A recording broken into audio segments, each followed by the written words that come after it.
Hey everyone, we're doing something a little bit different today, and we're going to be looking at a phenomenon which I myself am very guilty of indulging in. Some might call it a morbid interest or a little bit strange, but that is the world of true crime. Currently, some of Netflix's most popular series, TV series and kind of like long-form documentaries and stuff, they're all centered around investigating or retelling the events of criminal activities. You know, you've got Making a Murderer, Conversations with a Killer, The Keepers, Evil Genius. There's even satirical dramas about it, like American Vandal, which if you haven't seen is excellent and I thoroughly recommend it. I absolutely devour all of these. I love them. I love watching them. I get really, really like invested in them. I get really emotional about them. I'll have a little cry to myself sometimes because I'm that kind of person. And I love Crime Watch Daily's YouTube channel. Like, Chris Hansen's old Catch a Predator stuff, his more recent Hansen vs Predator stuff, I love it. I will binge watch them for hours. True crime videos from YouTubers like Kendall Ray, Ellen O'Neill, Stephanie Harlow. Like, I will watch their videos for hours. I love them, absolutely devour their true crime stuff. Books as well. I personally really like to read books, and there's tons of books out there about crime. Personally, I like the ones about forensics, kind of looking at how crimes are actually solved and the techniques used and stuff like that. I like the science side of crime there. So like Forensics by Val McDermid is an excellent book, as is Written in Blood by Mike Silverman. There are a few of those that are currently on my to-read list as well. A really popular thing, which I don't listen to so much, but that I know get thousands of viewers, are true crime podcasts. They're absolutely huge. People go crazy for them. There's so many out there, and there's so many good ones as well. We really are obsessed with true crime, and it's something that hasn't just popped up now. It's been like this for a long time. Why are we so obsessed with this stuff? Why do we want to hear about other people's misery? Or is it not that? Is it that we want to hear about justice for people? Is it that we want to see bad people getting what they deserve?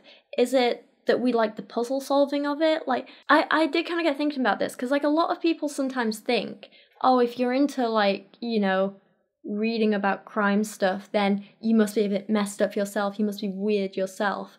That was actually a criticism I got of me. People said I was weird and messed up because I recommended some crime fiction books about kidnapping and murder. And they're like, if they're her interest, she must be weird. And I was like, no.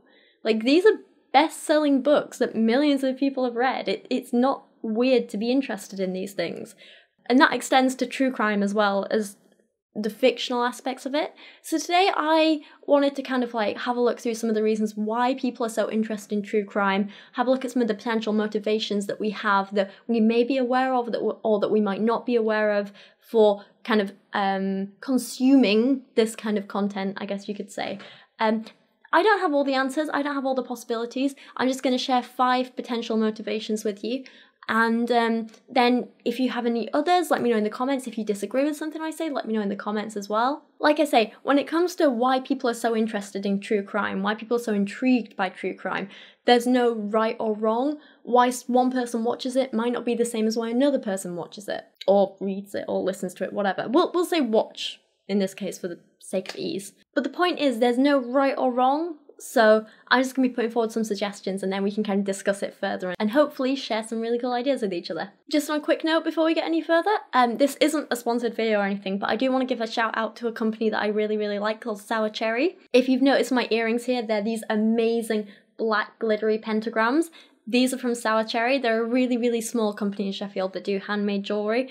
I've loved these guys since I was about 16. So I've been buying their stuff for nearly 10 years now, and I absolutely love it. All their jewellery is so unique and quirky and fun, and I really, really recommend you go check them out. I'm not getting anything out of this other than supporting a small brand that I love. I don't think they get half as much love and attention as they deserve, so I kind of want to open them up and like help get them to a bigger audience if I can do, because their jewellery has brought me so much like joy and happiness over the years. They're so much fun.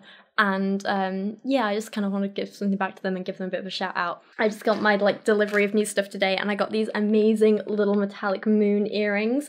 I've got a great little fresh out of books pin, which is great.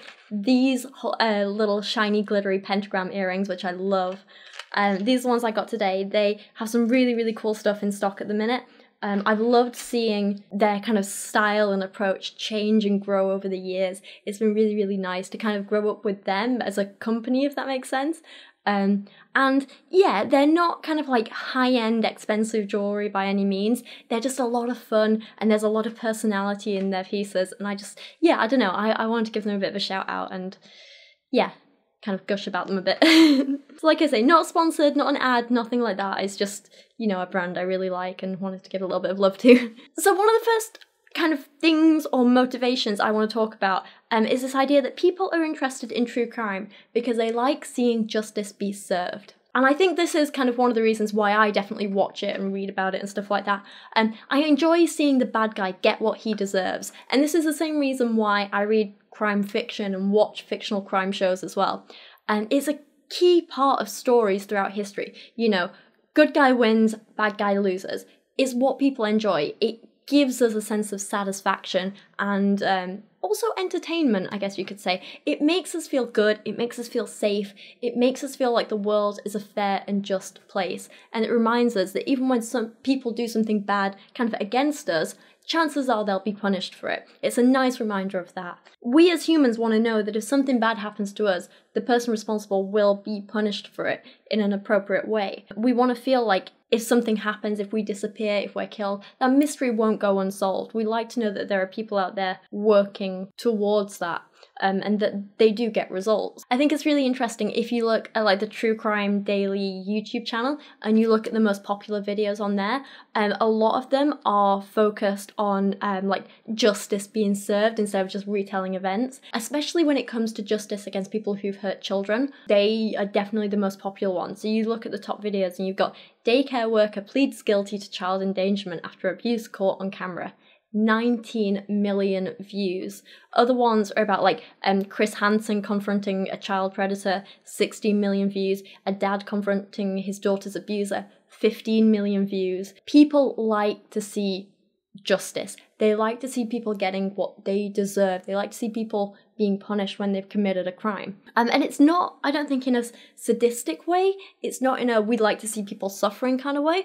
It is in a like you want to feel safe and content and justified kind of way, you know? I mean, I don't know about anyone else, but you guys know that like while I'm not sure I want children myself, I'm very protective of children. I've got a niece and nephew myself and like I love them to bits, and so I do feel very protective over kids. And one of my like guilty pleasure like watches is watching the old To Catch a Predator stuff and the newer Hansen versus Predator stuff. There's something very, very satisfying about watching those clips and knowing that there are people out there who have the potential to harm children and they've been stopped before they can hurt anyone else. There's something very satisfying about knowing they're being stopped. And also that in that process, no one actually had to get hurt before they were stopped, which is what I quite like about the whole To Catch Predator stuff. I know there are kind of arguments around entrapment and it's a little bit of a grey area to some people, but for me, I think if we can get bad people into rehabilitation without anyone actually being hurt, the people who have the intent to hurt people, I think that's a great thing. And of course, there is something a little bit satisfying about watching Chris like just rip these people apart when they're caught in lies or they try and deny something that, you know, Chris has got the evidence there for. The people on shows like Hansen V Predator have gone there with the intention of having sex with an underage child. What they've done is completely wrong. There's no two ways around it. And there's something quite satisfying about watching someone like Chris Hansen just absolutely rip them and their lies and their behaviour apart. And when he tells them exactly what they've done wrong and why, like, they can try and deny it, they can try and get out of it, they can try and make excuses, but Chris never lets them get away with it. He tells them what they've done wrong and that it is wrong. And there's just something very satisfying about that, I find. And Chris Hansen is brutal in this latest series, but again, there's something I quite enjoy about that. Sometimes you're like, oh, are you going a little bit too far, Chris? But then you realise what these people have tried to do and you're like, maybe they deserve it. So there is some evidence for this theory. I'm going to read you a little excerpt from this author, Harold Sheeter, I think? I have no idea how to pronounce his surname. I'm going to read you a little quote from this guy because he explains it better than I do. He says, in the view of Emil Durkheim, the criminal contributes to the civic well-being not only by promoting a sense of solidarity among law-abiding citizens who are united in their condemnation of the malefactor, but by providing a cathartic outlet for their primal, vengeful impulses. If such theories are valid, then it follows that criminals can only fulfill their social function if the rest of the world knows exactly what outrages they have committed and how they've been punished. So I know it's kind of like a bit wordy and a bit full on, but basically what he means is by getting everyone to band together and call out these people who are doing stuff wrong, these criminals who've done stuff wrong and potentially hurt people, it makes everyone feel better. There's a lot of theories out there that suggest if criminals were just carted away in silence and we never heard about their punishments, then this would make people, or like the population in general, more angry, more discontent, and ultimately it might lead to a rise in crime rates and stuff like that. It's a very, very interesting idea. Obviously, it's not the only one, but the idea that people watch true crime because we enjoy seeing justice and that it really helps the population as a whole is a really interesting one to me. Another reason people might watch true crime... Really? Speaking of crime... So another people might be really interested in true crime is surrounding this idea of safety and the fact that they want to feel safe and secure themselves. Now I know this might sound silly because you might say, oh well, you know, if you're watching people get murdered every day, if you're watching people being robbed every day, you're not going to feel very safe in yourself. But I actually think it has the opposite effect. People like to watch these things and be thankful that they themselves aren't the victim right now, and also they might watch it because they want to say, this is what happened to these people. This is how I ensure I'm not a victim in the future. Does that make sense? We watch other people's mistakes and we think, well, I'm not going to do this that they did, or we try and learn about the bad guys so we can try and spot them in our own lives. You know, it is kind of like a process of trying to learn from others' mistakes, I guess, as horrible as that can kind of sound. No one really wants to think of themselves as, you know, being friends or being in the same family as like a criminal, especially not someone like a killer or a rapist or something like that.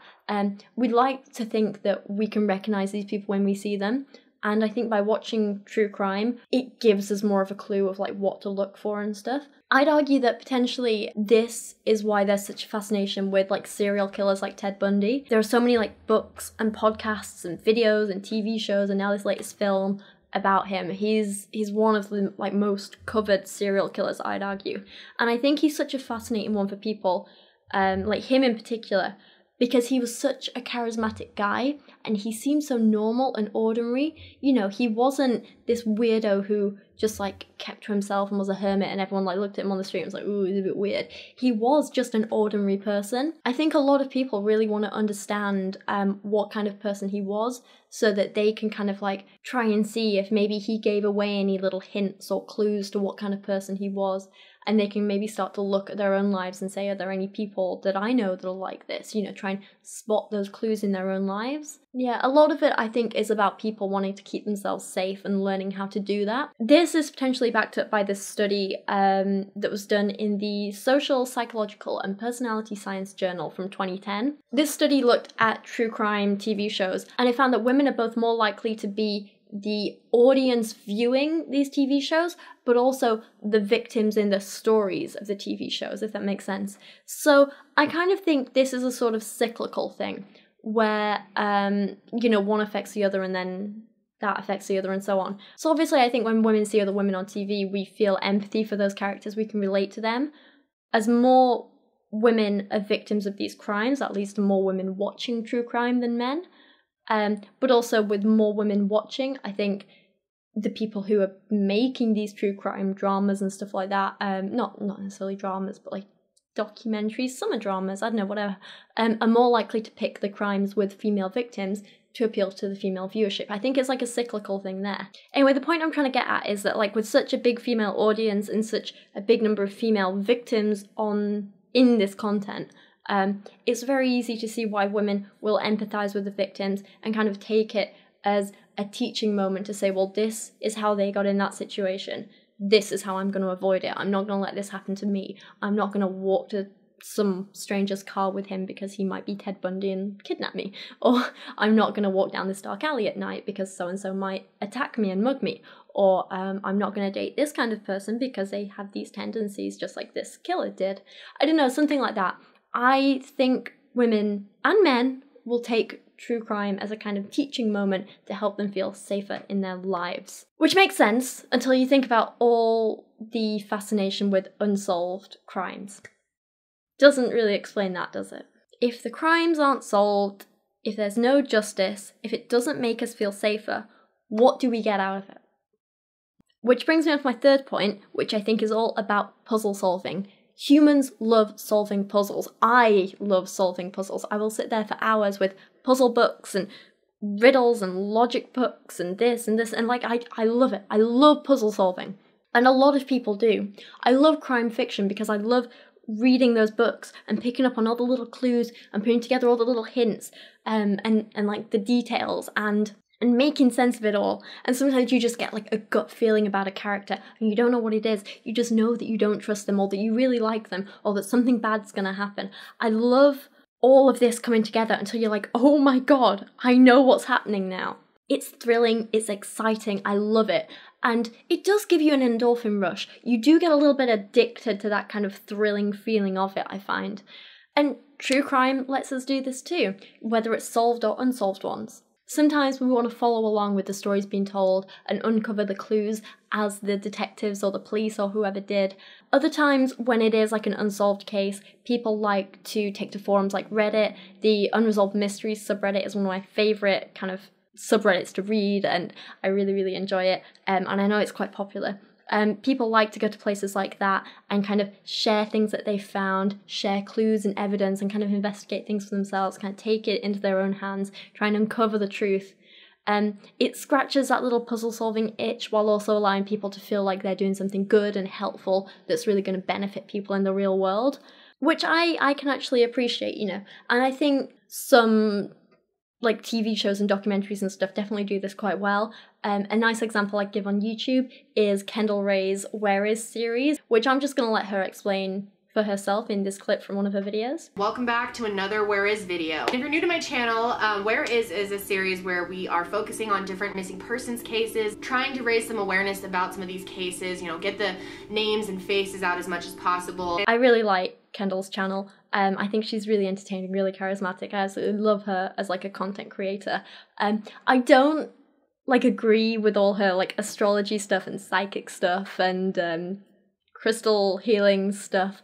Obviously that's not my kind of thing. You know, I like to debunk the kind of pseudoscience stuff, but I absolutely love her true crime stuff, and I've been watching her for years, and I absolutely adore her. I absolutely adore her. I think she's great. So I'm gonna leave her channel down below if you wanna check her out. There's also some other really good true crime YouTubers that I've mentioned, like Stephanie Harlow and Ellen O'Neill. I'll link their channels below as well, because again, I really love them. They're really like great, charismatic people. They know how to tell a good story, and I really enjoy watching them. So, like with Kendall's Where Is series, you've got entertaining content that also helps the victims. It's kind of perfect, and it scratches that puzzle-solving itch that so many people have. We want to uncover mysteries, we want to solve the puzzles, we want to find out what happened to people.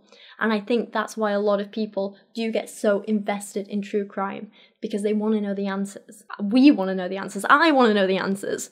The fourth point I want to bring up, and another reason why people might be so intrigued by true crime, is because we want to understand people. It's what humans do. We want to get to know other people. We want to know what makes them tick. We want to know why they do things. We want to understand them. And in particular, we as humans have a very avid interest in people who we consider different to us, people who we might consider evil or mysterious, people we don't innately understand. People who commit crimes are very fascinating. It might be that we see these people who are so different to us and we say, why are they like this? What makes someone do something so bad? What makes them act this way? Why did they do this bad thing? What's happened in their life previously? We want to understand this kind of stuff. Scott Bond, who is a professor of criminology, writes that the incomprehensibility of their crimes makes serial killers seem enigmatic in the minds of the public. The fascination with serial killers is based in part on a need to understand why anyone would do such horrible things to other people who generally are complete strangers to them. So this explains why we have an interest in serial killers, who are often portrayed as these kind of like big, bad, mysterious guys. We want to kind of find the humans behind them and ask, like, who are you? why are you so different to me? So while sometimes we might look at criminals and not be able to understand them, but want to understand them, we might not be able to relate to them at all. There are other times where we might look at them and start to realise that they are just regular people like us. Not all criminals are manipulative psychopaths or sociopaths who want to go out of their way to hurt people. Some people might just be regular human beings who, just like you or me, are driven by love or anger or lust or revenge or passion or desperation. They're just regular people with human emotions that sometimes get a little bit exaggerated or out of whack, you know? And I think it might be really fascinating for some people to try and relate to or empathize to these people and start to really understand that they are just human beings. I think this is also really important as well, because once we stop seeing all criminals as just these like big, bad, kind of like boogeyman characters who we don't really give faces or names to, we just see them as this big, bad, evil villain. Once we stop doing that and start seeing them as real human beings, I think it's the first step in moving away from just punishing criminals and moving towards rehabilitation instead. I think a lot of the time people who commit crimes, particularly repeat offenders, don't just need locking up and forgetting about, but they do need rehabilitation or therapy or some kind of help to make them better people, to make them more productive members of society. And I think part of helping them is helping the public see them as human beings. So yeah, I think potentially true crime can help humanize these individuals. It can help us understand people who don't always seem human to us. And yeah, I think potentially it can be a help in the long run. Of course, this isn't always the case. A lot of true crime is bizarre in the way they talk about the criminals, because they definitely exaggerate, they definitely hype things up for entertainment value. Yeah, even like the American Crime Watch programs are guilty of this. Like, check out this clip. Gory. I just looked at him. Grisly. And I started sobbing. The most gruesome crime scene ever imaginable. For cops, there's no mystery about who murdered 59-year-old Charlie Taylor. It's Charlie's daughter-in-law, Amanda Taylor, the so-called selfie killer. You heard right. She actually snaps a selfie right in front of the dead body. And she's holding the bloody knife. They're seriously like hyping it up for entertainment value. And yes, while this girl does seem to be maybe a little bit sociopathic or maybe psychopathic, I'm not sure which. We did a whole podcast episode on this now and I still can't remember the difference. Well, while she does seem to have some issues, they definitely do paint her almost like a Disney villain rather than a human being who's done something crappy. So I think this can be a little bit damaging, but this is where reason number 5 comes in. And there's a reason they have to do this, and that's for entertainment value. People watch true crime to be entertained. It's not just all for, you know, feeling good and safe and happy. People love hearing a good story, regardless of whether or not it's true. People love to be entertained. And few things are more entertaining than a really good, juicy crime story. To quote Scott Bonn again, because like I say, he's a professor of criminology, and he says, serial killers excite and tantalize people, much like traffic accidents, train wrecks, or natural disasters. The actions of a serial killer may be horrible to behold, but much of the public simply cannot look away due to the thrill of the spectacle.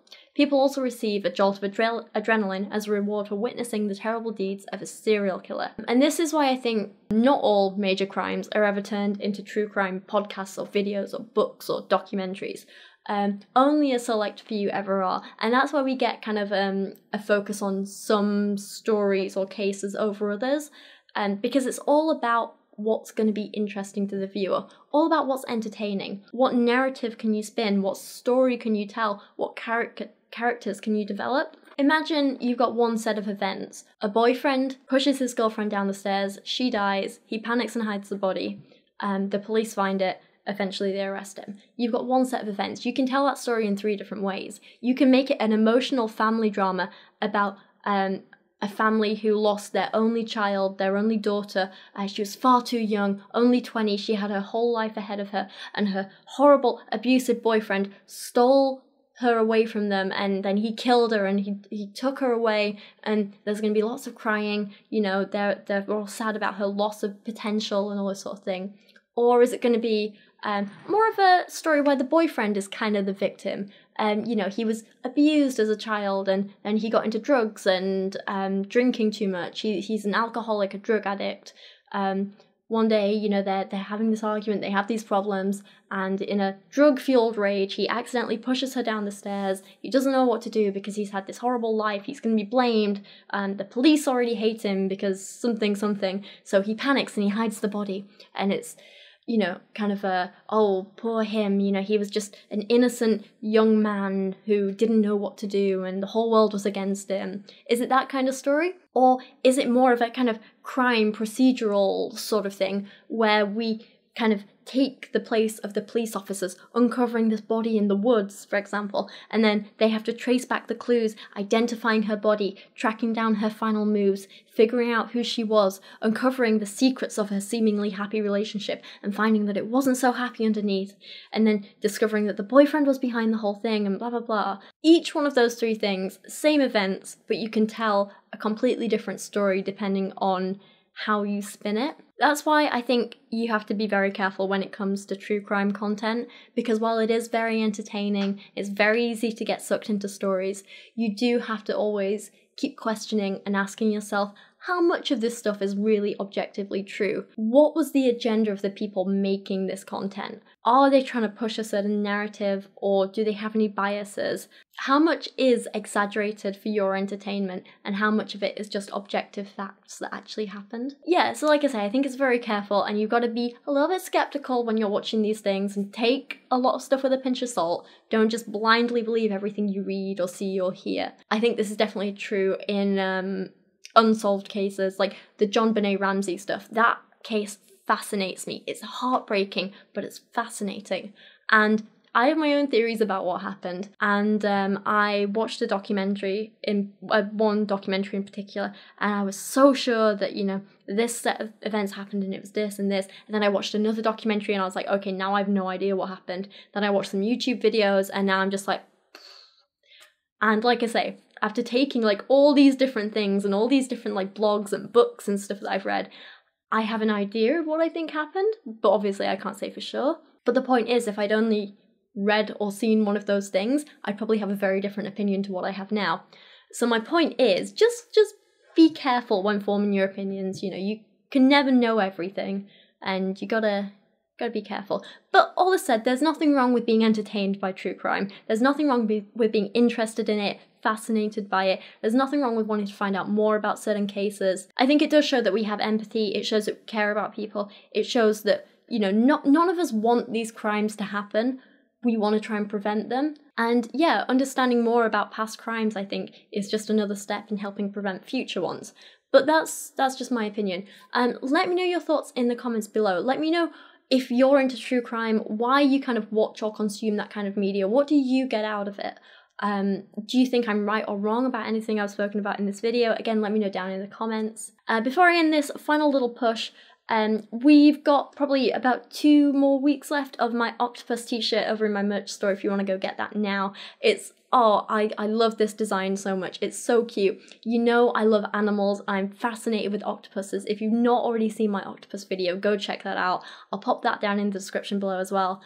Also down there, you're going to see loads of links and sources, little things you can read, some really interesting YouTube channels, some links to the clips that I use. There's loads of stuff down there, so go check it out. It's gonna be fun. But for now, thank you so much for watching today. I appreciate you guys so much. Go check out my merch store and my octopus t-shirt, because it would make me really happy and I'd love you all forever. But for now, I will see you again soon. Thanks so much, guys. Thank you so much for watching today. I really appreciate you guys so much. And a huge thank you goes out to everyone supporting me on Patreon this month, including Gambit and his chauffeur, Deshauwn, Data Jack, Rachel B. Royer, Heidi Mattila, Jadeon Sheppard, Corthee, Jaylee Moore, Sir Michael Moore, Christian Opitz, Sage Villarreal, Greg Ladd, and Loren Hart. And to everyone else supporting me on Patreon, you guys are amazing. I love you so much. Don't forget, if you want to see more stuff from me, go follow me over on Instagram at Rachel Oates with a 0, not an O, because I'm annoying. I've also got a merch store if you want to check that out. I'm going to be doing some really cool stuff with it this year, but you know, no pressure, whatever. I'll see you guys again soon.